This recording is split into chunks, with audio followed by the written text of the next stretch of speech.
இங்கே அமர்ந்திருக்கும் சகோதரி அவங்க பல வருஷங்களாக ஏதேதோ பிஸ்னஸ்லாம் பண்ணியிருக்காங்களாம். ஆனாலும் அந்த பிஸ்னஸில் அவங்களுக்கு லாபம் வர மாட்டேது, ஒரே நஷ்டமாக தான் ஏற்பட்டு இருக்குது. குடும்பத்தில் தொடர்ந்து கஷ்டமாகவே இருக்குது. இதுக்கெல்லாம் என்ன காரணம்னு கேட்குறாங்க. சகோதரி அவங்க என்ன கேட்குறாங்கன்னா, குடும்பத்தில் பல்வேறு வியாபாரங்கள் அதெல்லாம் நாம் செய்கிறோம். அந்த வியாபாரத்துக்கான முன்னெடுப்புகளை செய்யும் பொழுது எல்லாவற்றிலையுமே நஷ்டம் ஏற்படுது. அப்போ தொடர்ச்சியாக இது மாதிரியான நஷ்டம் சிரமம் நம்ம வாழ்க்கையில் ஏற்படும் பொழுது அதுக்கு ஏதாவது ஒரு காரணம்னு இருக்கா? என்ன காரணம்?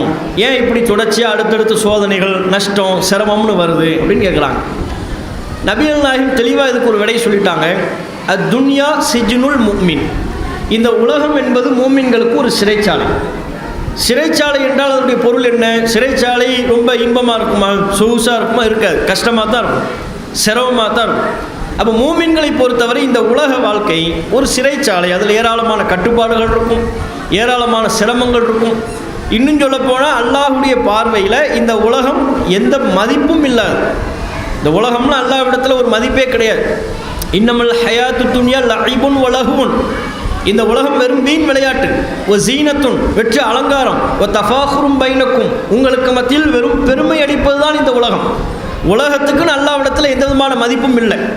அதனால் அல்லாஹ் இந்த உலகத்தை மூமின்களுக்கு எப்படி அமைத்திருக்கிறான் என்றால் சோதனை களமாக அல்லாஹ் அமைத்திருக்கிறான். நமக்கான வாழ்க்கையை நாம் வாழக்கூடிய உலகம் என்பது நம்முடைய நம்பிக்கையின்படி மறுமை தான். அந்த மறுமை தான் நமக்கான வாழ்க்கை.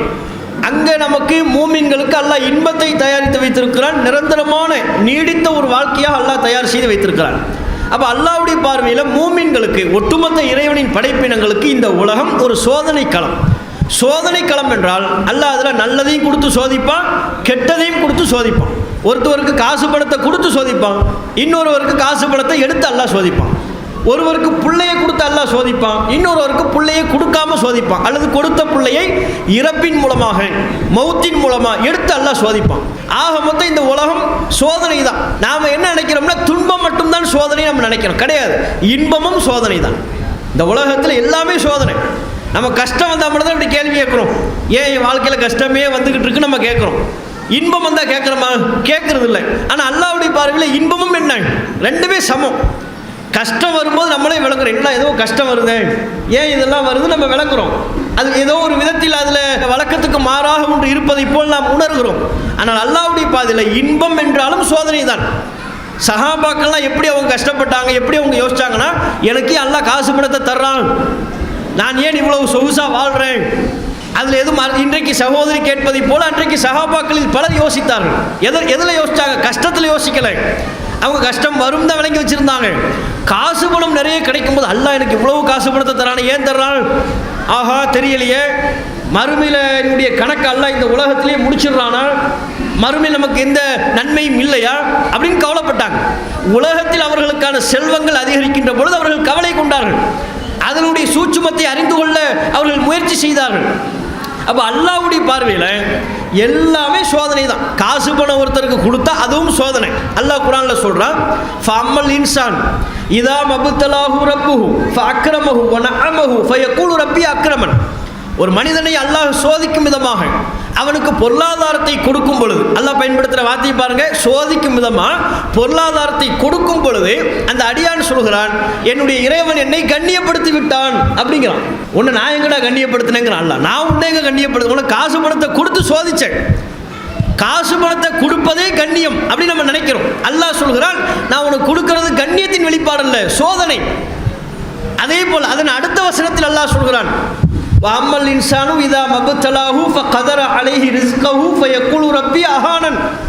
ஒரு அடியானை அல்லாஹ் சோதிக்கும் விதமாக பொருளாதார நெருக்கடியை கொடுத்தால், வியாபாரத்தில் நஷ்டம், காசு பணத்தில் பெரிய இழப்பு, நாம் செய்யக்கூடிய முயற்சிகள்லாம் தோல்வி, பொருளாதாரத்தில் நெருக்கடி, இதுதான் நஷ்டம், சோதனை. ஒரு அடியானை சோதிக்கிற விதமாக அவனுக்கு பொருளாதார நெருக்கடியை கொடுத்தால் அப்போது அந்த அடியான் பேசுகிறான், என்னுடைய இறைவன் என்னை கேவலப்படுத்தி விட்டான்ங்கிறான். நான் உங்க என்ன கேவலப்படுத்தினேங்கிறான். ஒன்று நான் எங்கே கேவலப்படுத்தினேன், அவனை நான் எங்கே கண்ணியப்படுத்தினேன். அவனுக்கு நான் கொடுத்து டெஸ்ட் பண்ணேன், உனக்கு நான் எடுத்து டெஸ்ட் பண்ணேன். ரெண்டுமே டெஸ்ட்டு. அல்லாஹ்வுடைய பார்வையில் ரெண்டுமே என்ன, டெஸ்ட்டு. அப்போ இரண்டுமே சோதனை என்று இருக்கும் பொழுது நாம் ஒன்றை மாத்திரம் ப்ளஸ்ஸாக பார்க்கணும். ஒருவர் நல்ல செல்வ செழிப்பாக இருக்கிறார், வசதி வாய்ப்புகளோடு வாழ்ந்து கொண்டிருக்கிறார். அவரை ப்ளஸ்ஸாக பார்க்கணும். அல்லாஹ் அவருக்கு ரஹமத் செஞ்சுட்டான்.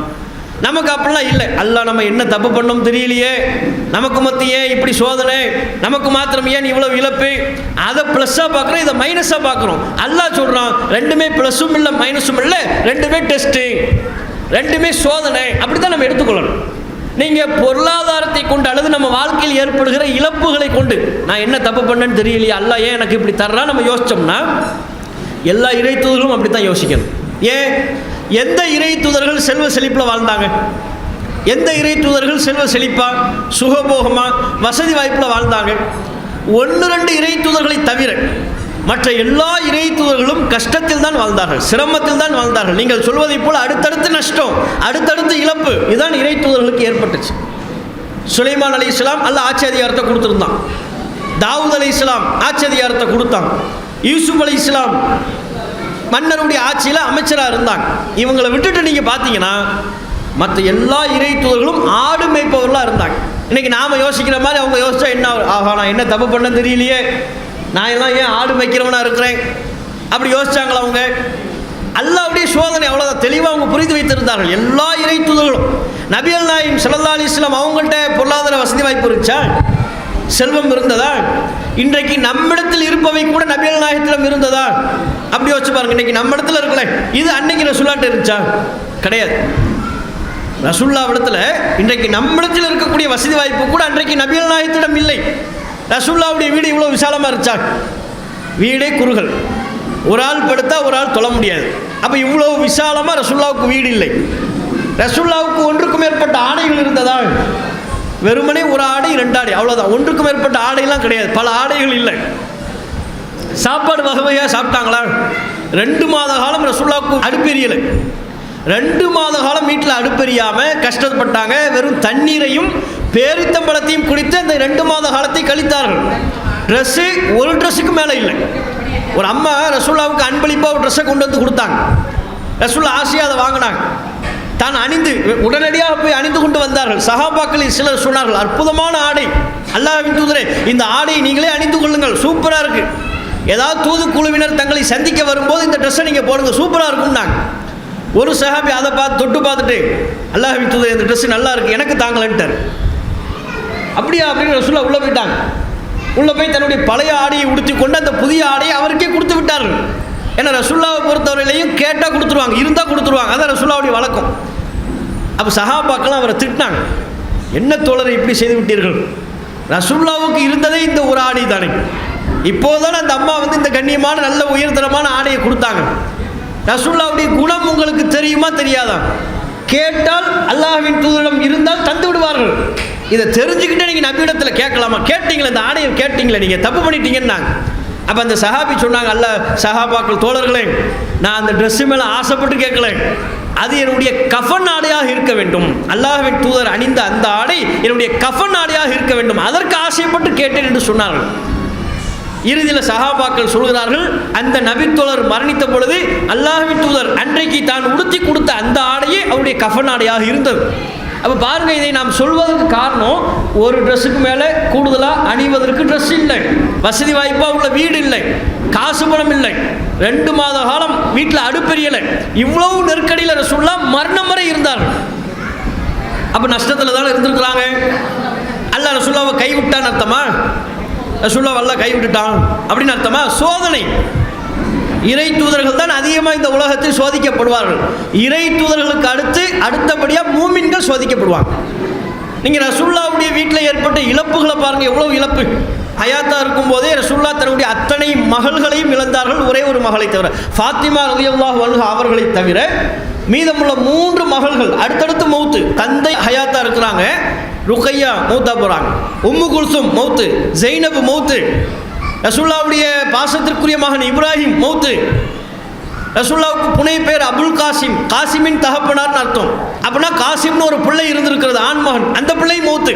அப்போ நம்ம வரலாற்றை படித்தபடி 2 ஆண் பிள்ளைகள் மரணம், 3 பெண் பிள்ளைகள் மரணம், தான் ஹயாத்தா இருக்கும் பொழுதே தன்னுடைய நெருக்கமான உற்ற மனைவியர்கள் மரணம், அத்தனை மரணத்தையும் பார்த்து சகித்து கொண்டு நல்ல துணிவோடு நபிகள் நாயகம் நின்றார்கள். அது வேறு. இதில் நாம் பார்க்க வேண்டியது, அடுத்தடுத்து மரணம் வருதுல, நம்ம வீட்டில் ஒரு மூத்து வந்தால் ஓரமாக போய் உட்காந்துரும், அதுவும் எத்தனை அவங்க மூத்தாகிற வயசாக தான் இருக்கும். 90 வயசில் அம்மா மூத்தாயிருப்பாங்க, 80 வயசில் தகப்பனார் மூத்தாயிருப்பாங்க. வீட்டில் முடங்கிடும். அல்லாஹ் என்ன சோதிச்சான்னு தெரியலையே, யார் 90 வயசு பாட்டி போனதுக்கு உங்கள் உட்காந்து அல்லாஹ் நமக்கு என்ன கொடுத்தான்னு தெரியலையேன்னு கவலைப்பட்டுக்கிட்டு இருப்போம். ரசூலுல்லாஹ் அடுத்தடுத்து தான் ஹயாத்தாக இருக்கும்போது தன்னுடைய பெண் பிள்ளைகள் மௌத்தாகிறாங்க, ஆண் பிள்ளைகள் மௌத்தாகிறாங்க. எப்படி எடுத்துக்கொண்டார்கள்? அல்லாஹ் என்ன கைவிட்டான்னு நினச்சாங்களா? சோதனை. இந்த உலகம் மூமின்களுக்கு சோதனை தான். அப்போ மூமின்கள் நாம நம்முடைய வாழ்க்கையில் ஏற்படுகிற இந்த உலகியல் ரீதியாக ஏற்படக்கூடிய எந்த இழப்பும் நமக்கு இழப்பே அல்ல. காசு பணம் இல்லையா, அது நமக்கு ஒரு பொருட்டே இல்லை. தந்தா ஷுக்குர், அல்லாஹ்வுக்கு நன்றி செலுத்தணும். இல்லையா, அல்ஹம்துலில்லாஹ், அல்லாஹ்வை போற்றி புகழ்ந்து கடந்து சென்று கொண்டே இருக்கணும். அப்போ இந்த உலகத்தை வைத்துக்கொண்டு நாம் இறைவனின் அருளை மதிப்பீடு செய்யக்கூடாது. உலகம் என்பது அல்லாஹ்வுடைய பார்வையில் ரஹமத்தின் அடையாளமே அல்ல. மறுமைதான். மறுமையில் அல்லாஹ் நமக்கு தயாரித்து வைத்திருக்கிற இன்பங்கள் தான் இறைவனின் அருளின் அளவீடுகள். அதனை நாம் புரிந்து கொண்டு அல்லாஹ் இந்த உலகத்தில் நம்மளை சோதிக்கிறான். என்ன துன்பம் வந்தாலும் நாம் பொறுமையாக உறுதியாக வணக்க வழிபாட்டில் நிலைத்து நிற்போம் என்கிற பாடத்தை மூமின்கள் பெற்றுக்கொள்ளணும். அல்லாஹு அக்பர், அல்லாஹ்